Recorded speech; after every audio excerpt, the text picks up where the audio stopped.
Hai anak-anak, sudah lama kita tidak berjumpa ya. Setelah melalui UTS, hari ini kita akan belajar lagi. Nah, sudah memasuki tema 3, sekarang kita akan belajar mengenai sistem pernafasan pada hewan. Tahukah kamu, semua zat yang berasal dari tumbuhan dan hewan terdiri dari komponen-komponen banyak yang tidak dapat digunakan secara langsung. Maka diperlukan pemecahan, sehingga zat-zat tersebut bisa menjadi komponen yang lebih sederhana. Nah, di dalam saluran pencernaan, nanti ada proses yang dinamakan digesti atau penguraian bahan makanan ke dalam zat-zat makanan. Nah, tujuannya apa ya digesti ini? Tujuannya adalah agar makanan-makanan tersebut dapat diserap dan digunakan oleh jaringan-jaringan tubuh. Hewan-hewan herbivora atau yang memakan rumput seperti domba, sapi, dan kerbau disebut sebagai hewan ruminansia atau hewan yang memamah biak. Kenapa disebut memamah biak? Karena dalam proses pencernaannya dia akan mengunyah makanannya sebanyak 2 kali. Sistem pencernaan makanan pada hewan ini lebih panjang dan kompleks. Karena makanan hewan ini banyak mengandung selulosa yang sulit dicerna oleh hewan pada umumnya, sistem pencernaannya tentu berbeda dengan sistem pencernaan hewan yang lainnya. Urutan pencernaan pada hewan ruminansia adalah dari mulut, esofagus atau kerongkongan, rumen atau perut besar, kembali lagi ke mulut, retikulum, omasum, abomasum, usus halus, dan terakhir adalah anus. Makanan pertama kali akan masuk ke mulut hewan yang akan dipotong oleh gigi seri dan akan dikunyah oleh gigi geraham. Lidah akan membantu mendorong makanannya masuk ke kerongkongan dan juga saliva yang akan membantu proses pencernaannya. Masuk ke esofagus. Esofagus pada sapi sangat pendek, lebar, dan lebih mampu berdilatasi. Setelah melalui kerongkongan, makanan akan masuk ke rumen. Nah, di rumen ini makanan akan disimpan sebelum nanti akan pergi ke mulut lagi untuk dikunyah. Dari rumen, makanan akan diteruskan ke retikulum, dan di tempat ini makanan akan dibentuk menjadi gumpalan-gumpalan yang masih kasar atau disebut dengan bolus. Bolus akan disalurkan lagi ke mulut untuk dimamah kedua kalinya. Dari mulut, setelah dimamah kedua kalinya, makanan akan ditelan kembali untuk langsung diteruskan ke omasum. Pada omasum terdapat kelenjar yang memproduksi enzim dan akan bercampur dengan bolus tadi.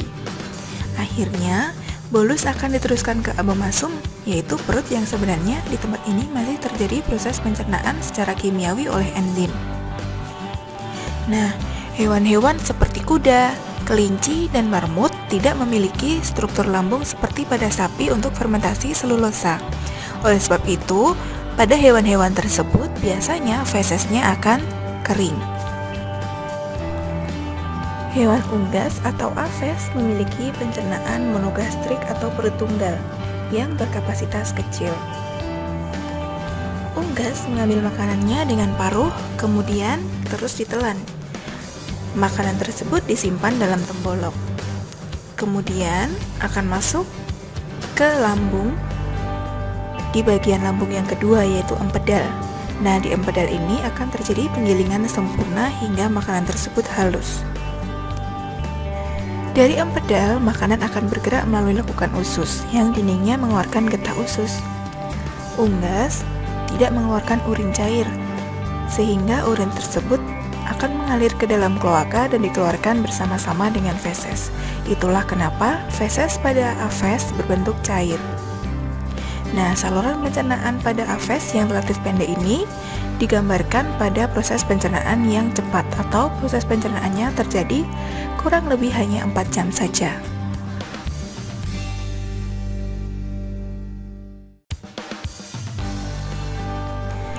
Reptil pada umumnya merupakan hewan karnivora atau hewan pemakan daging. Nah, kenapa ya? Setiap berjalan, Hewan seperti kadal dan komodo selalu menjulurkan lidahnya. Hal itu dilakukan untuk mencium bau mangsanya sehingga dia bisa mengejar mangsanya. Berturut-turut saluran pencernaan pada reptil meliputi mulut, kerongkongan, lambung, usus halus, usus besar, dan kloaka. Bagian rongga mulut disokong oleh rahang atas dan rahang bawah. Masing-masing memiliki deretan gigi yang berbentuk kerucut. Pada rongga mulut juga terdapat lidah yang melekat pada tulang lidah dengan ujung bercabang dua.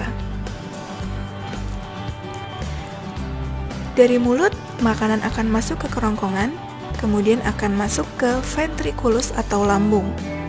Setelah itu akan mengarah ke intestimun yang terdiri atas usus halus dan usus tebal yang bermuara pada anus. Kelenjar pencernaan pada reptil meliputi hati, kantung empedu, dan pankreas. Hati pada reptil memiliki dua lobus, gelambir dan yang berwarna kemerahan. Kantung empedu terletak pada tepi sebelah kanan hati, sedangkan pankreas berada di antara lambung dan duodenum yang berbentuk pipih dan kekuning-kuningan. Hewan yang selanjutnya adalah ikan atau pisces. Pada ikan, mekanisme pencernaannya adalah dari mulut, esofagus, lambung, pilorus, usus, rektum, kemudian ke anus.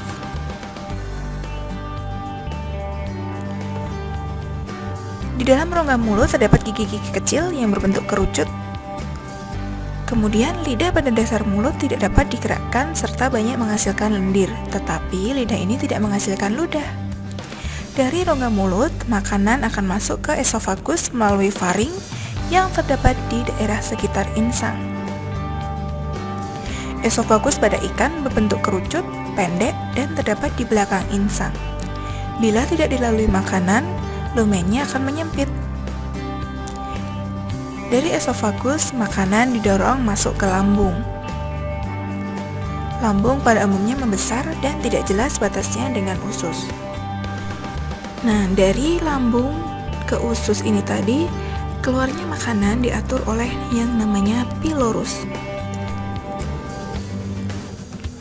Setelah itu, makanan akan masuk ke usus, rektum, dan berakhir di anus. Kelenjar pencernaan pada ikan meliputi hati, kantung empedu, dan juga pankreas. Hati akan menghasilkan empedu yang disimpan dalam kantung empedu untuk membantu proses pencernaan lemak. Kantung empedu ini berfungsi untuk menyimpan empedu dan disalurkan ke usus bila diperlukan. Sedangkan pankreas, fungsinya antara lain menghasilkan enzim-enzim pencernaan dan juga hormon insulin. Yang terakhir adalah cacing. Sistem pencernaan pada cacing sudah sempurna. Cacing tanah memiliki alat-alat pencernaan mulai dari mulut, kerongkongan, lambung, usus, dan anus. Proses pencernaan dibantu oleh enzim-enzim yang dikeluarkan oleh getah pencernaan secara eksternal. Makanan cacing berupa daun-daunan, tanah, serta sampah organik yang sudah lapuk. Nah, cacing tanah ini dapat mencerna senyawa organik tersebut menjadi molekul yang sederhana dan dapat diserap oleh tubuhnya. Sisa pencernaan makanan dari cacing akan dikeluarkan melalui anus.